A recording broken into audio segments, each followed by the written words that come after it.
Ko mohaka te awa, ko haururu te maunga, ko ngati paha were te hapu, ko ngati kahangunu te iwi, tēnā koutou, tēnā tātou katoa. So, back in the 1950s, when I was growing up in this little place called Raupunga on the east coast of the North Island, I could never imagine that one day I'd use a thing called a computer, go to a thing called the internet, to a place called Google Earth, to take you back to the house I was brought up in, without electricity. So that's where I was brought up, so I'm 71, so 1950s, I was brought up in that house without electricity. Mum cooked on a coal-fire range, Dad listened to Life with Dexter. Anyone know Life with Dexter? How old are you? Life with Dexter on a battery-powered radio. And me and my brothers and sisters read Eagle comics by the light of a gas lamp. And now here I am, standing here in front of you today. The other thing was, Raupunga Māori District High School was the first school I went to. Now, both my parents taught here. My mother, Mangu Rose Kaimoana, Pahuera Ngati Kahungunu, and my father, Bernard John Taylor, whose great-grandparents had come here from Scotland. At least that's the way it was when the reenactment of Captain Cook's landing at Noenoe Bay on Saturday, October the 20th. It was here that I first learned of the footsteps laid down by my ancestors, my Pākehā ancestors, the Vikings, the Scots, and Captain Cook, the great English navigator who, I was told, sailed all the way from England to discover New Zealand. But what I was never taught was the amazing story of the footsteps laid down by my other tupuna, my Polynesian ancestors who sailed to this land 500 years before Captain Cook.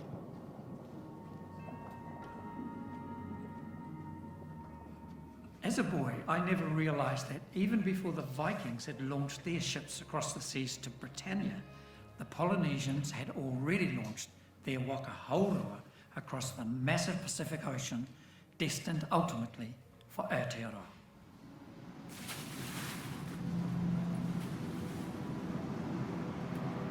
They crossed a third of the planet in state-of-the-art sailing craft, guided by the stars and the ocean currents. To make it to these shores across Te Moana Nui a Kiwa, the tupuna on my mother's side had to be more than just sailors. They had to be astronomers, astrologers, scientists, engineers, mathematicians. They had to be innovators. And the voyage they made, as we are only just beginning to discover, is arguably the greatest story of human migration in the history of mankind. And yet today, if you type map of human migration into Google, which I did not very long ago, this is what you get. Take a look at that big blue piece in the middle. It's the largest expanse of open water on the planet, Te Moana Nui a Kiwa, the Pacific Ocean. It's so large you can fit every continent on Earth inside it. It's so large you can even fit Mars inside it. And yet, when I typed in map of human migration to Google, it was like no one had ever even been there. So fortunately, a couple of years ago, I heard a lecture given by Professor Lisa Matisoe-Smith. She did a study called From Africa to Aotearoa using the latest scientific DNA studies, tracking human migration from Africa all the way to Aotearoa. But for her, the most amazing story of that migration was ours. So, truly one of the greatest feats in human history. I think it's something that all humans should understand and be proud of. But I'm 71. 2 years ago was the first time I heard that story. That was the first time. I have moko, aged 1, 1 and 3, and it is my goal that when they grow up, they will not be denied this story. And it's an incredible story. 3,500 years ago, about the same time that the Egyptians were building the pyramids, our Polynesian ancestors set out across the mighty Pacific Ocean, the largest expanse of open water on the planet, on what was to become one of the greatest voyages of discovery in human history. As they journeyed out from Southeast Asia across the Pacific, they became master navigators, guided by their knowledge of the stars, learning to read the wind and waves, following the pathways of the birds and sea creatures around them. They spent thousands of years exploring Te Moana Nui a Kiwa. They discovered islands like Samoa, Tonga, Fiji, Rarotonga, Tahiti, Hawaii, and Rapa Nui Easter Island. They even made it as far as South America. 1,000 years ago, our great voyager Kupe set sail from Hawaii in a state-of-the-art double-hulled waka, a waka haurua, on a voyage of discovery that would take him across thousands of kilometres of the Pacific Ocean. Guided only by the stars, the sun, and the ocean currents, this was no accidental voyage. He had set out for a land he knew was there, the land of the long white cloud, Aotearoa. When Kupe returned with directions, a new wave of migration began across the Pacific Ocean. More than 500 years later, Captain Cook, guided by a Tahitian navigator called Tupaia, followed in Kupe's footsteps, arriving in New Zealand in 1769. So that's where my history of New Zealand began. Captain Cook arriving in New Zealand in 1769. That amazing story, way thousands of years before, hadn't been shared with me. In 2019, we had the absolute honour of joining this double-hulled waka, the Whawhaiti, which sailed from Tahiti to New Zealand, a journey of 4,000 kilometres skippered by this 25-year-old Tahitian wahine. So she travelled that journey with a celestial navigator called Moeta, and this is the journey they made. So we tracked them just to see how well they did. That white line was what we figured they'd have to do to make it to Tauranga.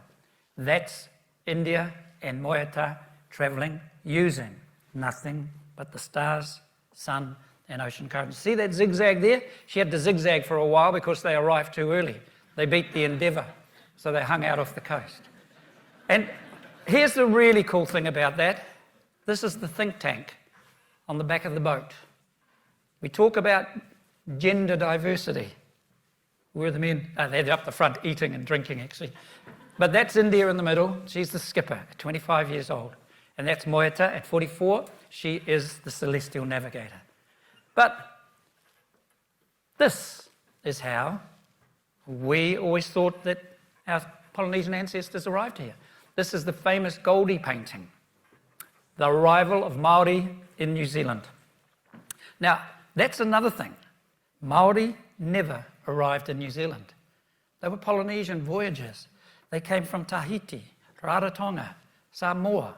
And yet, Chapter 1 in our New Zealand history curriculum, the last time I looked, said that Chapter 1 was the arrival of Māori in New Zealand.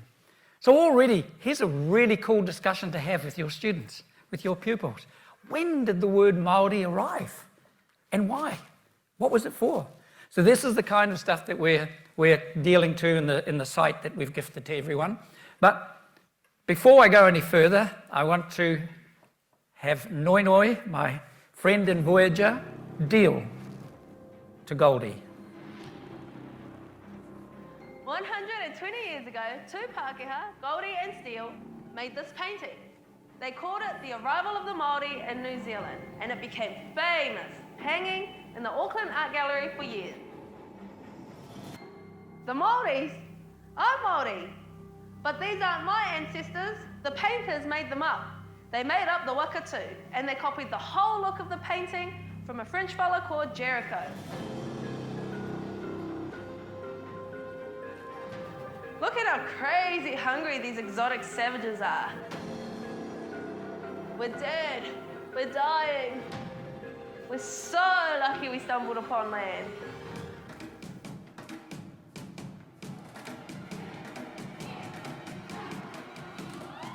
Māori settlement of Aotearoa was no accident like the painting record. It was a choice based on knowledge.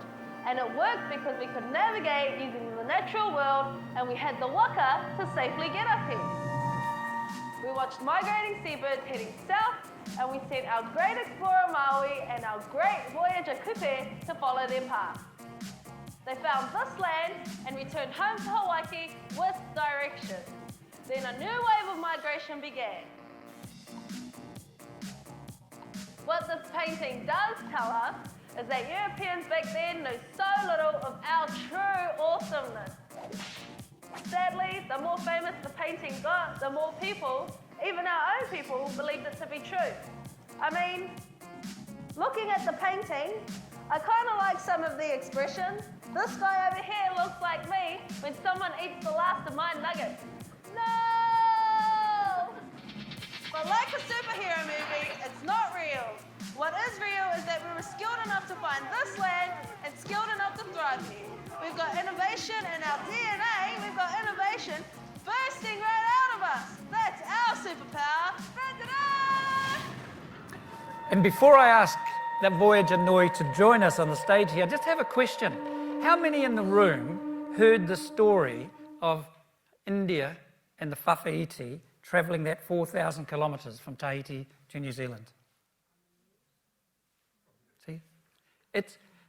This was the year that Voyager sailed from Tahiti to New Zealand as part of our commemoration of Captain Cook's arrival. And the whole stuff around that commemoration was meant to have been acknowledging the voyages that came before them.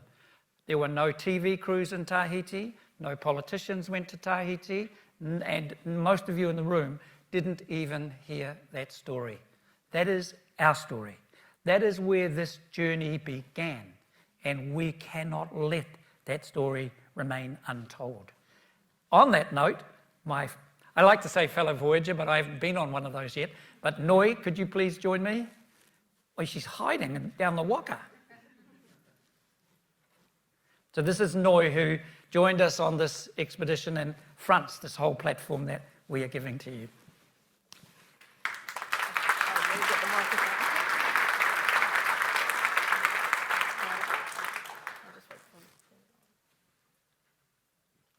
Kia ora. Tēnā tātou katoa. He mihi nui ki a tātou ko whakarau I ka mai tēnei rā ki tō tātou whare, e tā wharautia nei a tātou. Kia ora everyone. Welcome to our kaupapa for today. My name is Noi, and I'm a waka Voyager, and I work with Matua Ian on all our videos that help educate everyone on the awesome mahi that our ancestors did in the past. So one of the things that's really interesting, we could have forgiven Goldie for thinking that, but this is an article put out by Don Brash about 3 years ago that ended up in people's letterboxes before the election. Stone Age, violent Stone Age existence. Those are the kind of stories that were around. Now, I don't blame them. I don't blame people who talk like that either, because we never told them this story. But in one generation, through our primary and intermediate, we will change all of that. And we do. We ask, why is it that we think our Māori and Pacifica perform so badly in this, isn't it? Yeah, so recently I had a discussion with Matua Ian about STEM. And growing up in Kura Kaupapa, I went to Kohanga Reo Kura Kaupapa and Wharekura. STEM wasn't an idea for us at Kura. We were taught mātauranga, but STEM wasn't a part of that. And it's quite intimidating as a Māori student looking at terms like science, technology, engineering and math. But when we're taught this stuff in school, it all falls under this one term called mātauranga, because everything that we're taught is just knowledge for us. And so within what we're taught, in terms of the waka mahi, mātauranga covers everything that you see in STEM. But what's awesome now is that the letter A has been introduced to STEM, so it's now STEAM, and for us, art encompasses all the things that we're taught at Kura. So what we're learned is taught through waiata, through whakairo, through poetry, through carving, whatever it is that we're taught is through the art forms, especially waka haurua sailing. And so it's a part of the mahi. Yes, and I remember when my mother went to school, te reo was banned in school, they were punished. That was, given that our mātauranga, our knowledge was in the arts, absolutely in the arts, the banning of te reo was exactly the same as the burning of the books. They destroyed this knowledge, and that stops today as well with your help. That's mātauranga. So we've launched a platform which is free to everyone in the world. Our goal was free to everyone in New Zealand and Pacific Islands. We're now getting emails from Paris and London just saying, oh my God, we didn't know this. So I'll let Noi run us through it, but ake mai, jump aboard. This is your platform. It isn't ours. It is a koha that we are gifting to you, and we're asking you to now build it further with us. So Mātauranga is an awesome platform for you to take back to your schools for your tamariki or your tauira, because it talks about what our ancestors did across the Pacific, but in ways that you can use it in your education at school. So when we're doing waka kaupapa, science, astrology, biology, migration, all of that is covered through what we're taught on the waka, and there's learning resources on Mātauranga that you can use and take from those ideas of waka kaupapa and teach them to your classes. And we've started with 2 chapters, but we'll carry on. So Land of Voyages and Kiwi Can Fly. So Kiwi Can Fly is the thing that talks about innovation and the way Kiwis think outside the box. We fly. And we linked the first of those stories, of course, to Team New Zealand and the amazing Te Rehutai, the boat that flew on water at 100 kilometres an hour, the speed your pupils' parents are allowed to drive on the road. And it did it without an engine. The really cool thing about launching it with Team New Zealand was they came on board totally. So Grant Dalton accepted that this Te Rehutai sailed in the footsteps of the amazing technology behind the Waka Haurua. It was an extension, but incredibly, Blair and Pete took on board the idea that they were sailing in the footsteps of Kupe and Maui, and you've had dealings with them since. Yeah, so because of the mahi that I've done with Matua Ian, it's opened up doors for me. We've worked together with Blair Tuke and Peter Burling to create videos about sustainability and looking after our environment, which is very important for us as waka sailors, because our whole idea is travelling the country and across the world, sharing the story of protecting our ocean. And because of that, they have kind of jumped on board onto the Māori perspective of how we look after our environment. And so they have come to our marae, they have learnt the mātauranga that comes with looking after your people, your land and your waka. And they've also taken it on so much that they join our 7 a.m. karakia every morning from wherever they are. Most recently, they're in Spain right now because they were racing in the Bermuda with their new boat. Yeah, it's a really amazing adoption, and it's what gives me so much confidence that we can make a difference. So here's what we get for Land of Voyages. So there's all the stories that sit in there. When we hit Kiwi Can Fly, so this will be the first of those, the America's Cup. The next one we're working on is Rocket Lab. The next one will be something like Hamilton Jet. Just all these stories that link science, technology under the banner of, we want to get rid of the term STEM. We want to replace it naturally with Mātauranga. It covers everything. And you met Elise, and this is the other thing, powered by youth, but Elise up there, the amazing 23-year-old engineer. And you met Elise? Yeah, so Elise is awesome. I had an interview with Elise at the beginning of the year, and she's one of the leading engineers for Team New Zealand's boat making. And so I sat with her and I talked to her about what she did to get to the position that she's in. And she said that she knew what she wanted to do from when she was younger, and so she worked really hard in school so that when she finished high school, her job at university and so on would be easier for her, and that's exactly how she got to the position that she's in now. And she's amazing, and she's actually the one that created the cyclers for the boat. The wind flow. Yeah. She's a specialist in aerodynamics. She, at the age of 19, developed the wind flow across the bikes that made it work in Bermuda. And here's the thing that we've got to change. So she's a really positive sort of person, but again, with bringing this stuff into the schools now, there'll be kids that don't have that focus quite as she's got, but once we start telling these stories, they will see their path forward. They will see it. So we have teachers' resources. So there's a whole lot of teachers' resources. And I've got to tell you this, that this entire platform, when you go and have a look at it, has been built by 2 people working part-time while they did their day jobs working on the America's Cup and golf. It is really comprehensive even then. So part of this gift is gifting it to you so that now you join us to start feeding back. And here's something I want to share with you. So the Kaikoura Valley High School, a primary and intermediate, called me up the other day and said, we want you to come up and see what we've done with Mātauranga. And they're going to share it with all of you. They've written the lesson plans, all of that. They will go on the site so you can use them. This will give you the model as you find ways to use it, to put it up, and we will build this site together. Āko. There are no teachers, there are no students. We are all students, we are all teachers. And it's perfect to start with the story of Pacific voyaging because most of us don't know it either. So we'll just learn it with the kids. So here's what the teacher said. I walked into this room and honestly, it gave me goosebumps.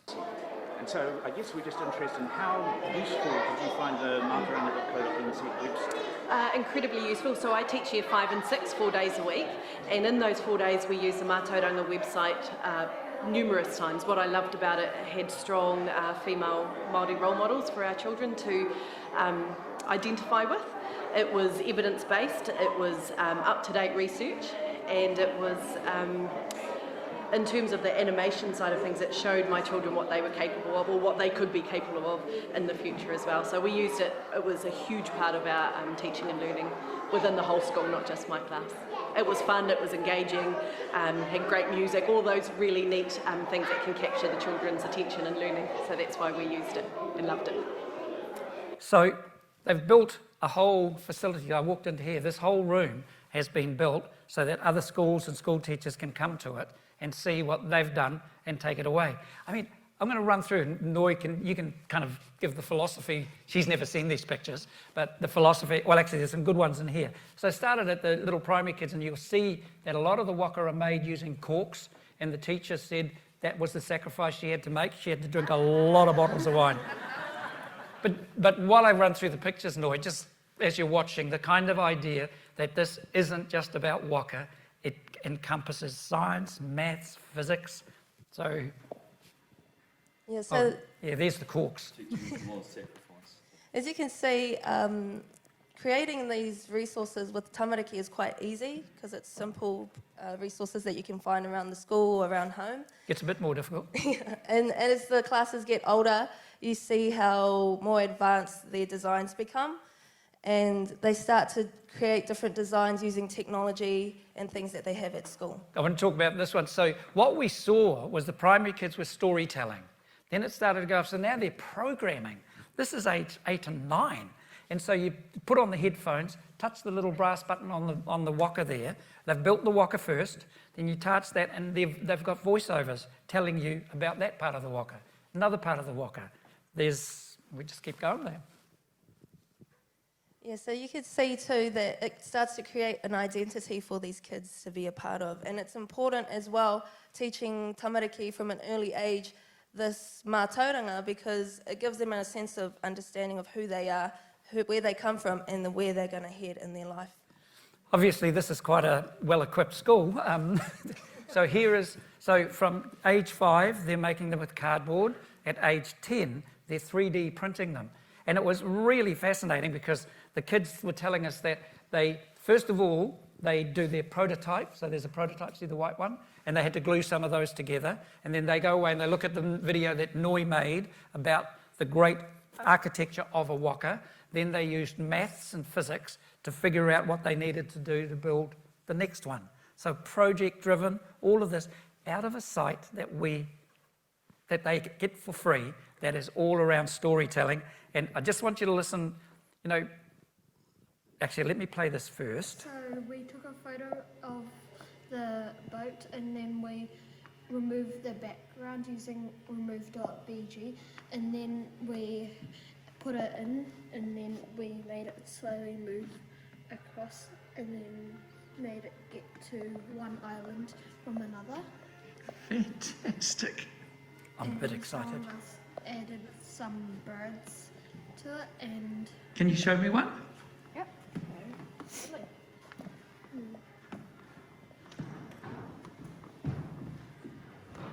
That is so cool. See, I'm really been worried about this questioning of the way our kids are coming out with maths and science. This big on questioning. My question to the people who are questioning our maths and science is, who are you measuring it against? What are you measuring it against? So if you're measuring it against Singapore, if you're measuring it against Sweden, I can tell you this for free. I would back our team against anybody coming through that system anytime. We have other ways. This here, those young kids, 8 and 9, as an employer in a technology company, they are already talking the language that we will be looking for when they turn up. So this kind of exploration, this stuff is really, really important. And we just got to make sure we do not get tied up in learning 1 + 1 = 2, 2 + 2 = 4. It's about creativity, it's about storytelling. Our next site, the next one we want to add is Papatūānuku Breeds, which is about sustainability. And this is Manuawai, who's 8 years old. It's her story. At 11:59 p.m. on Wednesday the 25th of March 2020, Aotearoa stopped.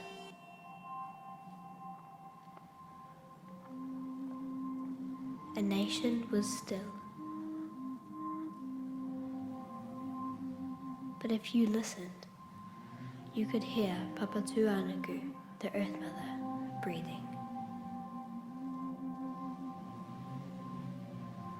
The wind over our maunga, our mountains.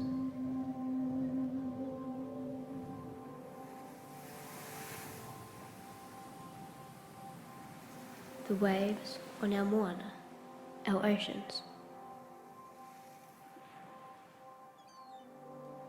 And the songs of the children of Tāne.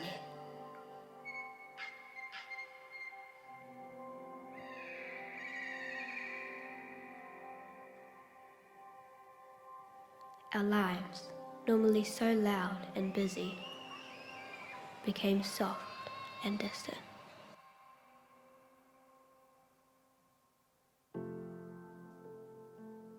We learned what was truly important. Our whānau, our friends. And Papatūānuku spoke to us. Look what happens when you take cars off the road. Look what happens when you close factories producing pointless plastic. Papatūānuku will clean the air. Papatūānuku will clean the water. Papatūānuku's message is simple. We are all connected. The people, the plants, the animals.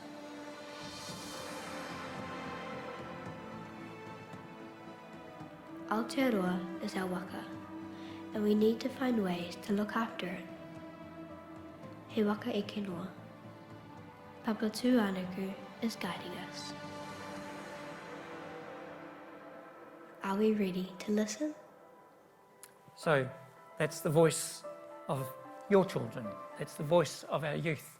Are we ready to listen? It's a powerful message, isn't it, Noe? Just Yeah, it really is. And because this is a part of what we do within the waka and we share it on mātauranga, it's something that we can help encourage tamariki in schools to be aware of as well, specifically with a video like this. And I think just accidentally, and I share this with you again, but I think we may have found a new way to educate our kids. So I've been sitting around, because I've had this video for some time, and trying to think, oh, we're going to get into the sustainability chapter, so I've have to go and find some experts and do some classes. But it just occurred to me as I've seen the way it's being used, all I have to do now is put this video up, because as you watched it, I'm sure in all of your minds that you go, oh, there's a question we can go and search. Here's something we can discuss. Did she clean the water? If she did, why? If she didn't, let's make sure we've got it back. There's just screeds. And what we ask of you now with this gift is you bring those lessons together, share them with us. So you might have done it from a school here in Auckland. Now a school in Invercargill has that asset made by teachers and students. And I think it'll be really powerful. And one of the things that I think gives me the great hope is that my fellow Voyager here and this other one there, I want you to listen to the two Māori girls who speak here. Both of them educated in kura kaupapa. First language, Māori. Second language, English. This is one of them. It's about learning now what it takes to keep this waka, our planet, moving well. We are all responsible for what we have, the entire world, and to keep it going on for the next generation. It's not like just a Māori or Pacific responsibility to protect, but it's whoever lives in it. And it's for all the other oceans, that we're all connected. It's just where is that connection? And I think that's what Tuia has done for us, is started the conversations in terms of where we can find those connections and how we can build on those connections.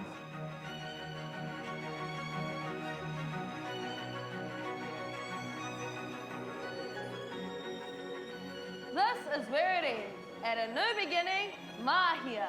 The very first place to see the light of day, and now, in partnership with Pākehā, a place where today's state-of-the-art waka are being sent back to the very stars that brought us here. Isn't it amazing how far we've come and how far we can still go? So I hope you see there the power of storytelling.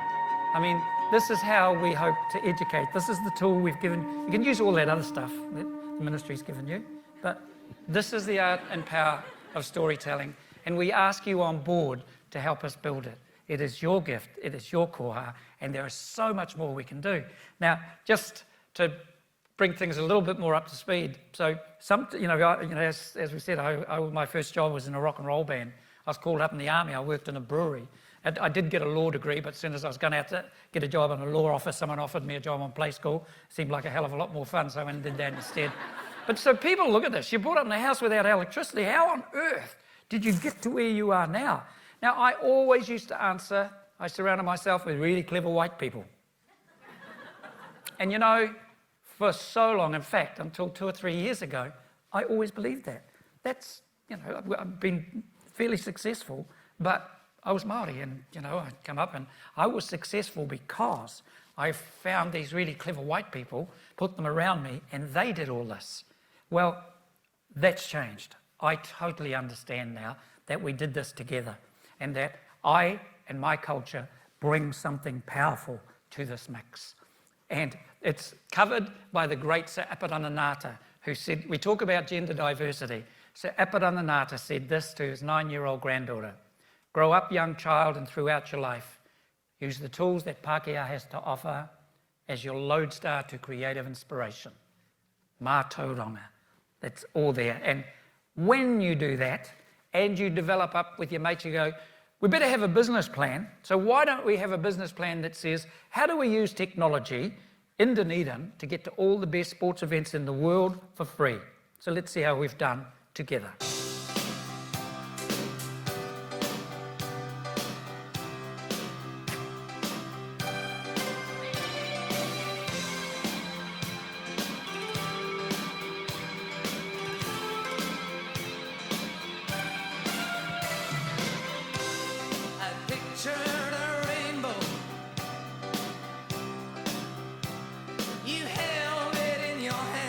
So all of this work is done by this team in Dunedin at the bottom of the world. You saw the plan. I wandered out in the world for years, while you just stayed in your room. I saw the crescent. You saw the whole of the moon. The whole of the moon. It does mean you have to go to some really boring places. You stretched for the stars, and you know how it feels to reach too high, too far, too soon. You saw the whole of the moon. I was grounded while you filled the skies. I was dumbfounded by truth.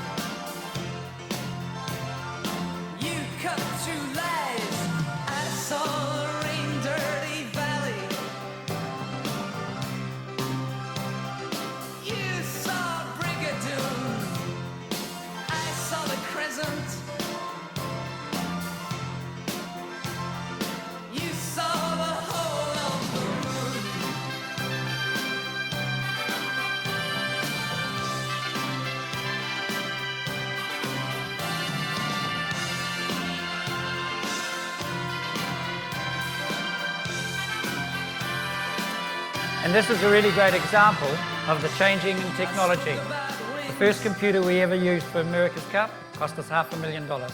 Just leave them. You just flew. I wondered, I guess that I tried.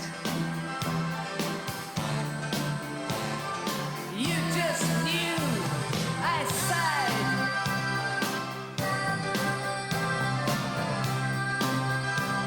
But you swooned. I saw the crescent.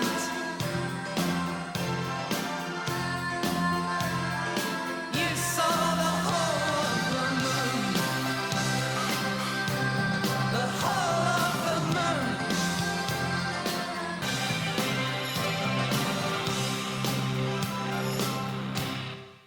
So let's take the opportunity to let our children see the whole of the moon. And let's put this in context as we talk about science, innovation, all that sort of stuff. We have a staff of 50. Only 10 of those are programmers and have degrees. It takes a team in the Waka to create those. So that's another thing, you know, just encourage those. And I know you're sitting down because I'm keeping you away from your drinks at the moment. So if you're really thirsty, I'll jump through some of these quickly. No? So I want to share this then, because COVID. So the one thing, you know, I said we saw the whole of the moon. The one thing we did not see coming was March the 13th, 2020. We were in America. It was the biggest year we were ever going to have.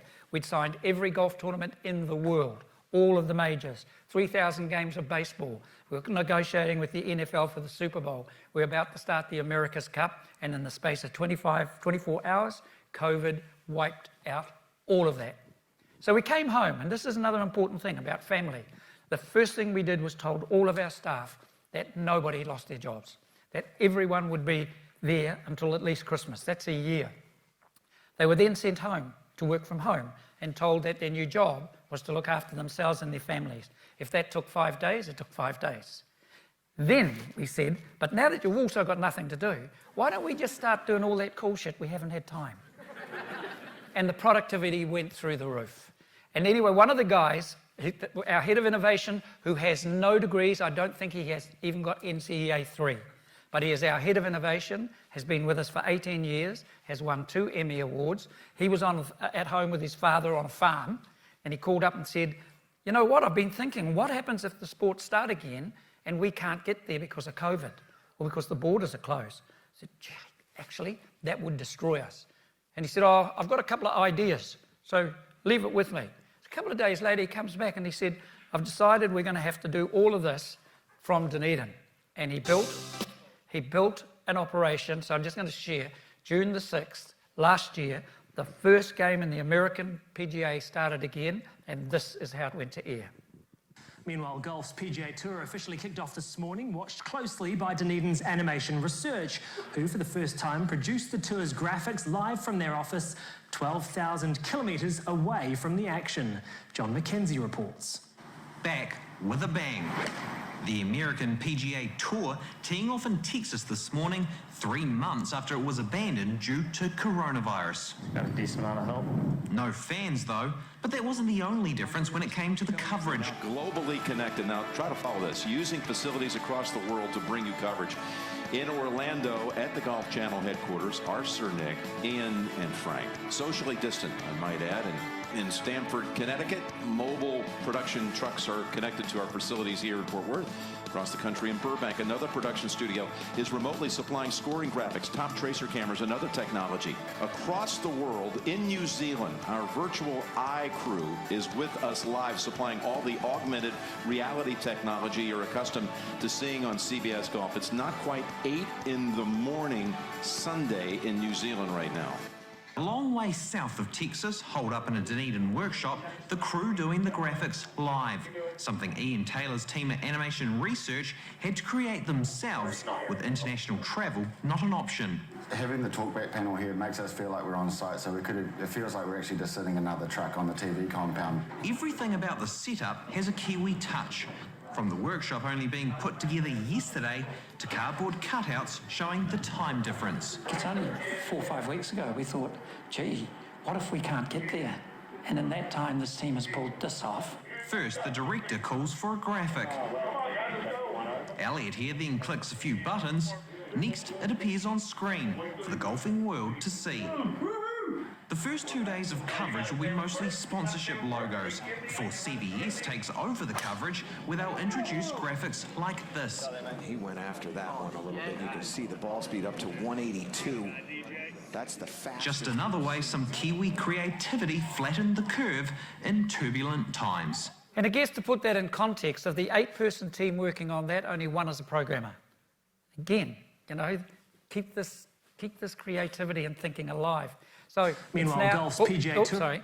It's now we've now doubled the size and we're doing a number of sports. Just quickly, this weekend, so that first one, we did one feed from New Zealand to America. Last weekend, we did 11. It's the biggest one Tucked ever. away in a Dunedin studio, this team are watching and listening to every angle of the PGA Championship. Ready 18 green, dissolve for the 18 green. And where is Kafka? Where is Kafka? Kafka's trying to get through the crowd. Anyone see him? They're also producing the tour's live graphics. Now, as we through a think of it, system none of created this in was just on our 6 plan weeks before that can be COVID. used It's anywhere changed the in way the we do world. everything As the on-course everywhere. action heats up, And so why? does the Because we had a control team room. of people who thought creatively. This crew has They been didn't think in travelling the terms world of doing math, this for 15 physics. years. We needed all Definitely those. our biggest event. It was for certain our biggest remote event.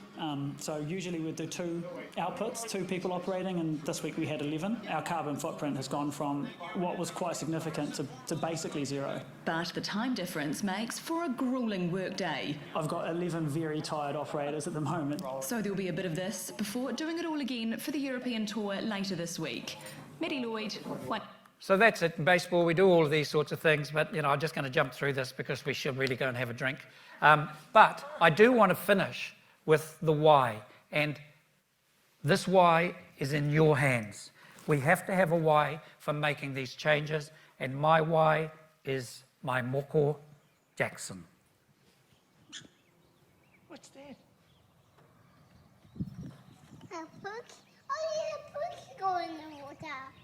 Oh, a pookie go in the water. Oh, a pookie go in the water. Look at him. Swimming. Swimming. See, where do we lose that inquisitiveness? Where do we lose that marvel, that wonder of mātauranga, of papatuanuku? So this platform is our gift to you. We'd love you to join us to keep building it, and I'm hoping it will be here forever. And now I ask my voyaging friend Noi to close for us, so we can go and have a drink.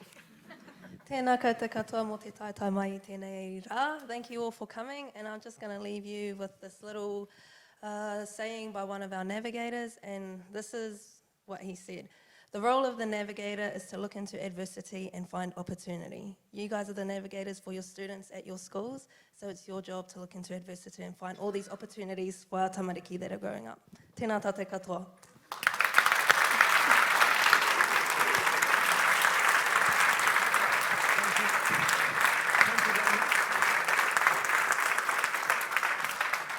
Thank you very much, Ian and Noi. That was fantastic. I've heard that 3 times now. Gets better And every it's time. got longer every time. Longer, yeah. I keep telling you. Okay, we just wanted to say thank you very much. And brilliant project, and best wishes with the success of it. And here we go, some chocolates and some Scapegrace gin. There we go, some chocolates for you, Noi. Don't eat them all at once. And we'll probably have to drink these because I think we could make a double-hulled waka. Oh, yeah. So. That's a good idea. Yes, that's fantastic. And some chocolates. So thank you very much, guys. Thank you.